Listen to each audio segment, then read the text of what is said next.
മലയാള സിനിമയിൽ പകരം വയ്ക്കാനില്ലാത്ത ബ്രാൻഡുകളാണ് മമ്മൂട്ടി, മോഹൻലാലും. പതിറ്റാണ്ടുകളായി മലയാള സിനിമയുടെ അമരത്തിരിക്കുന്ന ഇരുവരും സർവ്വ ആധിപത്യമാണ് മോളിവുഡിൽ കാഴ്ചവെക്കുന്നത്. എന്നാൽ അടുത്തിടെയാണ് ഇരുവരും തങ്ങളുടെ ബ്രാൻഡിങ്ങിൽ ശ്രദ്ധ ചെലുത്താൻ തുടങ്ങിയത്. പൃഥ്വിരാജിന്റെ സംവിധാനത്തിൽ പുറത്തിറങ്ങിയ എമ്പുരാനിൽ മോഹൻലാൽ കഥാപാത്രത്തിന്റെ റഫറൻസായ എൽ എന്ന ഇംഗ്ലീഷ് അക്ഷരം മുതൽക്കാണ് ഇതുവരെയുള്ള ബന്ധപ്പെട്ട ചർച്ചകൾ സോഷ്യൽ മീഡിയയിൽ ഉയർന്നു തുടങ്ങിയത്.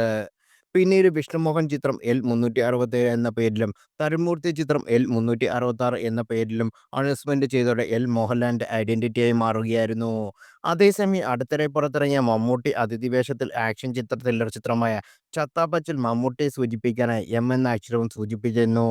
ഇവരെക്കാളൊക്കെ മുമ്പ് തന്നെ ആരാധകർ ചുരുക്കപ്പേരിൽ വിളിച്ചിരുന്നത് യുവ നടൻ ദുൽഖറിനെ ആണെന്നറിയാം. DQ എന്നാണ് ഇന്ത്യൻ സിനിമയിൽ സജീവമായി ദുൽഖറിനെ വിളിച്ചത്. ഇക്കൂട്ടത്തിലേക്കാണ് മലയാളത്തിന്റെ റൊമാന്റിക് ഹീറോയായ കുഞ്ചാക്കോ ബോബന്റെ കടന്നുവരവ്. താരത്തിന്റെ പുതിയ ചിത്രമായ ടൈറ്റിൽ ലോഞ്ച് അറിയിച്ചുകൊണ്ടുള്ള പുറത്തുവന്ന പോസ്റ്ററിന് പകരം ബോ എന്നെഴുതിയ ചുരുക്കപ്പേരാണ് ഉപയോഗിച്ചിരിക്കുന്നത്. എന്നാൽ ആവേശോത്തര സ്വീകരിക്കുന്നതിന് പകരം ട്രോളുകളാണ് സിനിമാ പേജുകൾ ഈ ബ്രാൻഡിങ്ങിനെ സ്വീകരിച്ചത്. കുഞ്ചാക്കോ മോൻ കൂബോ എന്നെഴുതിയപ്പോൾ മറ്റു നടന്മാരെ ചുരുക്കപ്പേരുകൾ കമന്റുകളായി പലരും രേഖപ്പെടുത്തി. പേരിന്റെ ചുരുക്കപ്പേരിന് പകരം ആരാധകർ അവരുടെ സ്നേഹത്തോടെ വിളിക്കുന്ന പേരാണ് അവസാന ഭാഗമായി പലരും കമന്റിട്ടത്. ജയറാമേട്ടൻ മേട്ടൻ എന്നും ദിലീപേട്ടനെ പേട്ടൻ എന്നും വിളിക്കുകയാണ് ഒരു കമന്റ്.